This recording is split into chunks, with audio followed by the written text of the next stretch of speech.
शांति घाट से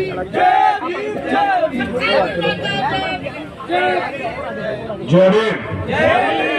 जय भीम इतनी कम आवाज में बोलोगे तो डीन को पता नहीं लगेगा कि कौन आया था।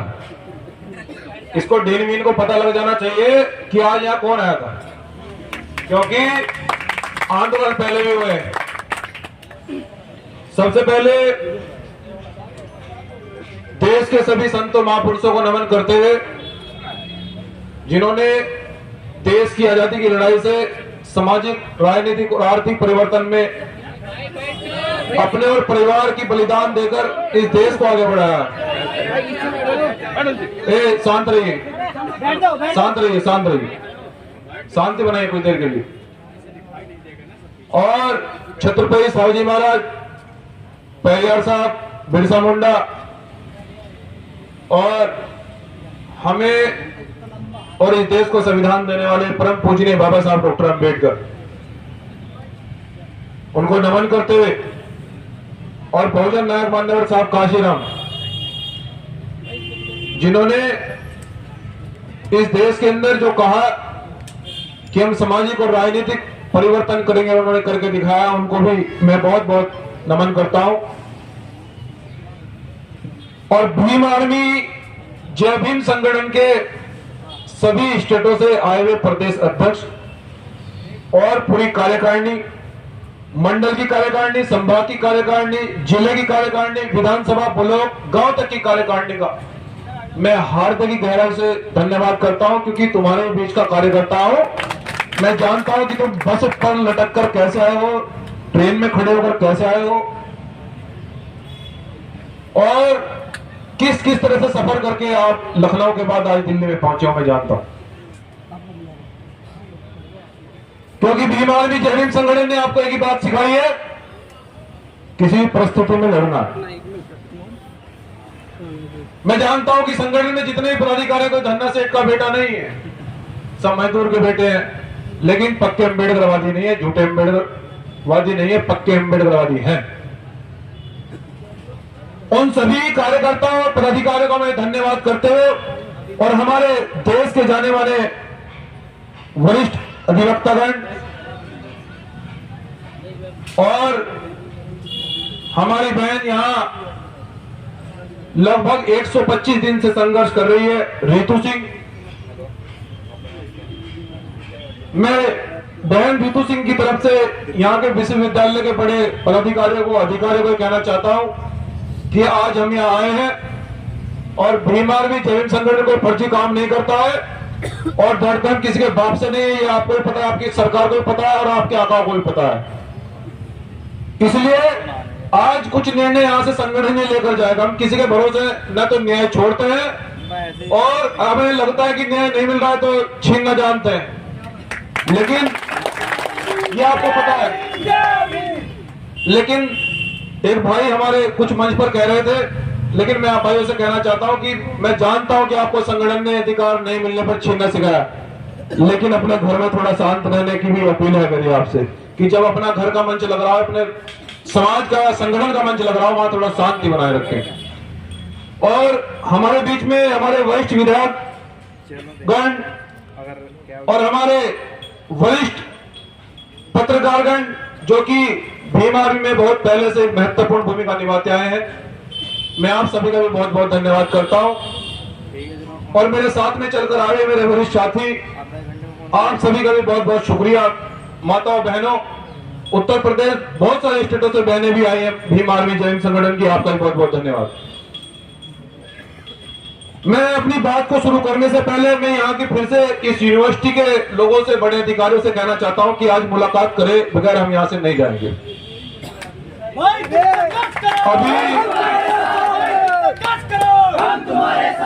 अभी हमारे जो वरिष्ठ अधिवक्ता जी हैं वो बता रहे थे कि देश के अंदर इस संगठन ने वो क्रांति लाई है कि सब जानते थे अगर न्याय नहीं होगा तो क्या होगा। लेकिन मैं आज ही पूरे विश्वास के साथ आज दिल्ली की धरती पर बताना चाहता हूं कि खून ठंडा नहीं हुआ है, बस इशारे की देर है। आज हम केवल पूछने आए और ये बताने आए कि न्याय दोगे या हमें छीनना पड़ेगा, ये पूछने आया हूं मैं। अगर ये सोच रहे हो लोग क्योंकि मैं ज्यादा फालतू बात नहीं करता हूं ना, मैं राजनीति से ज्यादा, ये राजनीति जरूरी है, मैं जानता हूं, साहब काशी राम जी ने भी कहा, बाबा साहब ने भी कहा कि 100 तालों की चाबी है, लेकिन फालतू बात नहीं करता हूं। केवल 2 ही लफ्जों में बात करता हूं कि न्याय हो रहा है या नहीं हो रहा है, या हमें छीनने पे मजबूर किया जाएगा। इसलिए जब भी भीम आर्मी के नेतृत्व में दिल्ली में आंदोलन हुआ, बहुत सारे हमारे साथी जेल गए, मैंने अपने कर्तव्य का पूरा पालन किया और दिल्ली को बंद किया। चाहे वो सतपुर का मामला हो, खड़कोली का मामला हो, चाहे वो दिल्ली तुगलकाबाद हो, ये हरियाणा पंजाब के साथी बैठे हैं बड़े जिम्मेदार, इन्होंने पूछा था भाई क्या करना है, मैंने कहा ट्रेन कोई खाली ना आए दिल्ली तक, और वो इन्होंने करके दिखाया। हरियाणा पंजाब के लोगों ने, सबसे ज्यादा हरियाणा पंजाब के लोग दिल्ली तुगलकाबाद में जेल गए थे, आप जानते हैं,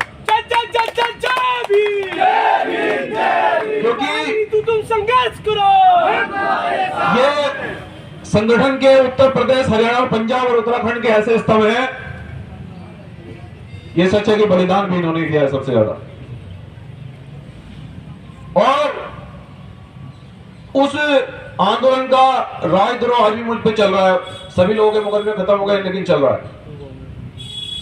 मुकदमे तो जाने कितने हैं, उसमें मैं चर्चा नहीं करना चाहता, ये चर्चा का विषय नहीं है। विषय ये है कि एक बहुजन समाज की बेटी, एक देश की बेटी, जो लोग, मैंने ये बात दिल्ली में भी, लखनऊ में भी कही थी माननीय मुख्यमंत्री जी से, कि जो लोग रोज मंदिरों में घूमते हैं, जो लोग रोज देश की जनता को देवियों का पाठ पढ़ाते हैं, आज वो देवियां, जीती जागती देवियां सावित्रीबाई फुले के रूप में देश में फुले साहब अम्बेडकर की विचारधारा को आगे बढ़ाने का काम करती है, तो तुम्हारी निगम्मी सरकार कभी उन पर लाठियां चलाती है, कभी उनको यूनिवर्सिटी से निकाल देती है। मैं ये कहना चाहता हूं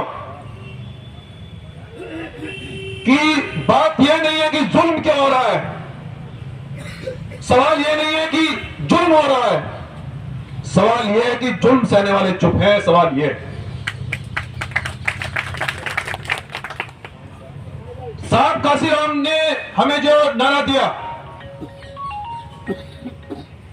85 और 15 का, बहुजन समाज का, देश के अंदर कोई घटना इस देश के अंदर ऐसी नहीं हुई राष्ट्रीय लेवल पर जिसमें भीम आर्मी जय भीम संगठन का पदाधिकारी और कार्यकर्ता न पहुंचा हो। चाहे वो आज हमारी बहन रितु सिंह यहां संघर्ष कर रही है, चाहे वो मनीषा वाल्मीकि कांड हो, चाहे वो उन्नाव का रेप कांड हो, चाहे वो कानपुर का रेप कांड हो, चाहे वो लखीमपुर का रेप कांड हो, चाहे वो राजस्थान का मटकी छूने वाला प्रकरण हो, मूंछ वाला प्रकरण हो, घोड़ी चढ़ने वाला प्रकरण हो, कोई घटना ऐसी नहीं बनी जिसमें हम नहीं गए। और हमने डंके की चोट पर, जो तानाशाह लोग कहते थे कि यहां हम किसी की नहीं सुनते हैं, हमने उनकी पतलून गीली करके दिखाई है, कोई स्टेट ऐसा नहीं बचा। ये ताकत आपकी थी। सम्मानित साथियों, आज जो यहां पे प्रोटेस्ट चल रहा है, बहुत सारे लोगों ने कहा कि भाई वो बहन इतने दिन से बैठी है, न्याय क्यों नहीं हो रहा है। मैंने उनसे कहा कि उसके लिए हम बड़ी मजबूती से रणनीति बना रहे हैं, लेकिन हम ये चाहते हैं कि देश की एक बेटी के साथ में अन्याय हो रहा है, बल्कि करोड़ों बहनों के साथ में अन्याय हो रहा है, चाहे वो साक्षी मलिक हो, चाहे वो रितु सिंह हो, चाहे वो मनीषा वाल्मीकि हो, चाहे वो मध्य प्रदेश का रतलाम जिला हो, चाहे वो झारखंड की बेटी हो, चाहे वो मणिपुर के आदिवासी हो, चाहे वो राजस्थान के लोग हो, चाहे वो हरियाणा और पंजाब के लोग हो। सवाल एक बेटी का नहीं, लाखों बेटियों पर अन्याय हो रहा है। और यह अन्याय इसलिए हो रहा है, मैं उन लोगों से भी बता देना चाहता हूं कि आज जिन बेटियों का अपमान सड़कों पर किया जा रहा है और उस कम्युनिटी के लोग संसद और विधानसभा में सीना तान कर बैठे हैं, मैं उन्हें कहना चाहता हूं आज दिल्ली की सड़कों से कि वो एक नमक हराम है। मैं उन्हें नमक हरामी से ज्यादा कुछ नहीं मानता, क्योंकि वो लोग उनको नेतृत्व करने के लिए संसद और विधानसभा में भिजवाया गया है। उनको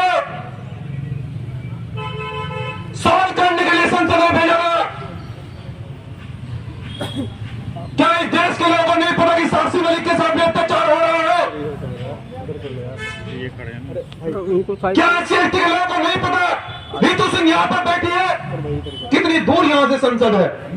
पहले हमसे एक सवाल किए, जब यहाँ ये साक्षी मलिक हमारी बहन है, ये जब दिल्ली इंडिया गेट पर बैठी थी, हमसे सवाल किया पत्रकारों ने, हमने पूछा वहां से संसद कितनी दूर है, आप ये बताओ। क्या देश के सांसदों को नहीं पता? और जिस कम्युनिटी का नेता बहुजन समाज में आकर या बहुजन समाज की कम्युनिटियों का न्याय नहीं दिला सकता, तो वो एक नंबर का नमक हरामी है। हम इस बात को सीना तान कर आज दिल्ली की सड़कों पर कह देना चाहते हैं।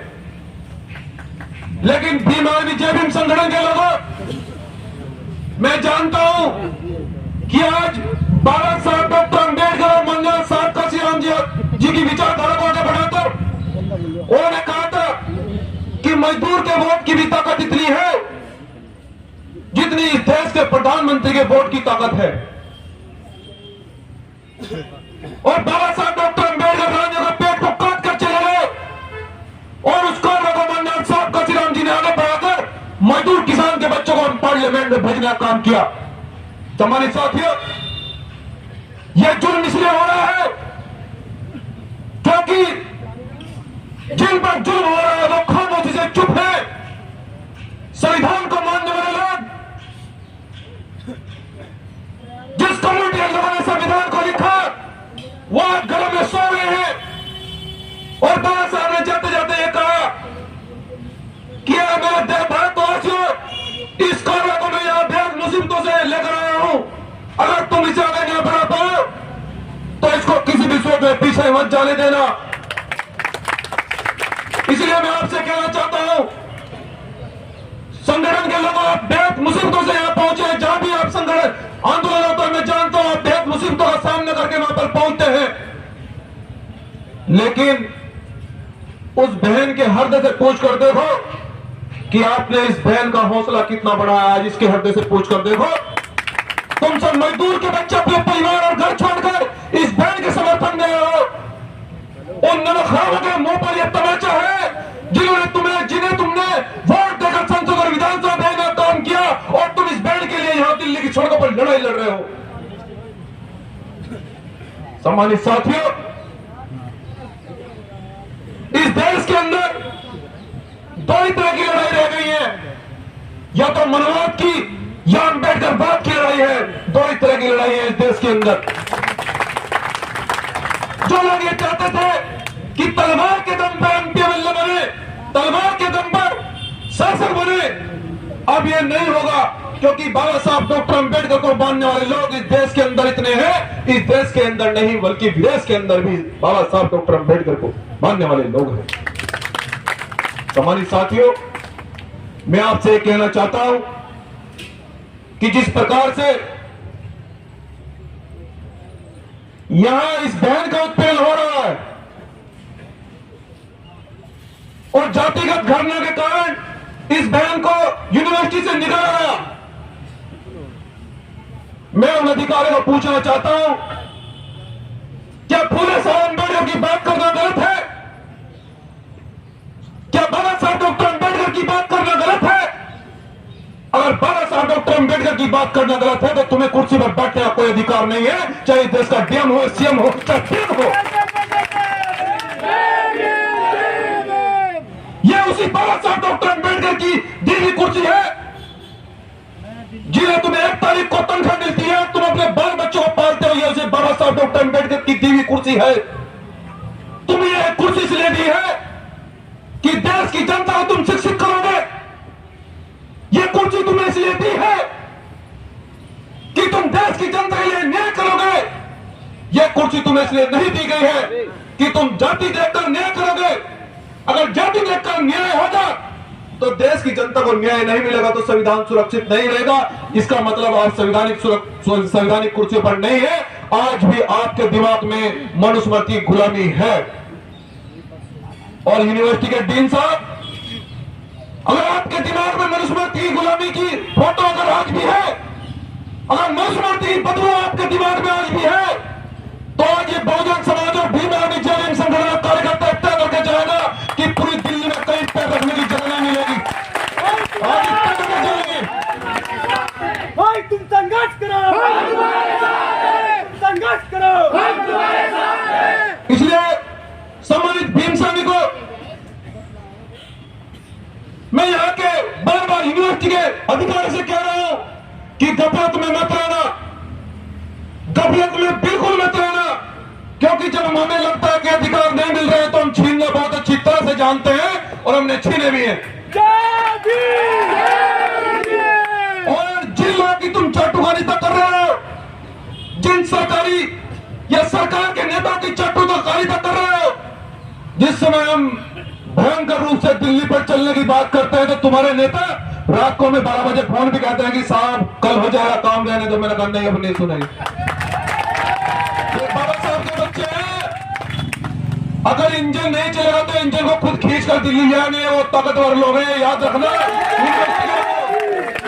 और अगर नहीं, मैं इस देश की बहन बेटियों को सम्मान में करना चाहता हूं, क्योंकि ये लड़ाई जातिवाद की बिल्कुल नहीं है। बाबा साहब डॉक्टर अम्बेडकर जातिवाद के खिलाफ थे। इस बहनों के देश की जो बेटों का अपमान हो रहा है, मैं आज बाबा साहब का एक अनुयायी और भीम संगठन का कार्यकर्ता होने के वजह से एक बात कहना चाहता हूं कि बाबा साहब के ना अनुयायी कम हुए हैं, ना संविधान को मानने वाले लोग कम हुए हैं। लेकिन अगर तुम सरकार में बैठकर अन्याय नहीं कर सकते तो हम चमड़ा उधेड़ना भी जानते हैं, उसका जूता बनाना भी जानते हैं। और हमें जब लगे कि बहनों का अपमान हो रहा है, उस जूते को सर पे बजाना भी जानते हैं। ये कान खोलकर सुन ले, प्रशासन भी और अधिकारी भी और सरकार के लोग भी, क्योंकि हम संविधान को मानते हैं, लेकिन हमें जब लगता है कि न्याय नहीं हो रहा है तो फिर हम अच्छी तरह से जानते हैं क्या करना है। इसलिए मैं कहना चाहता हूं कि आज डीन साहब जब तक जवाब नहीं दोगे, जब तक तुम यहां जाने वाले नहीं है।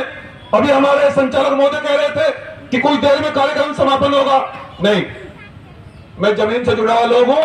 ये जो कार्यकर्ता है, मजदूर के जो बच्चे आए हैं, ये मुझसे कल सुबह पूछे हैं कि दिल्ली में बहनों को तुम न्याय दिलाने के लिए गए थे, क्या हुआ?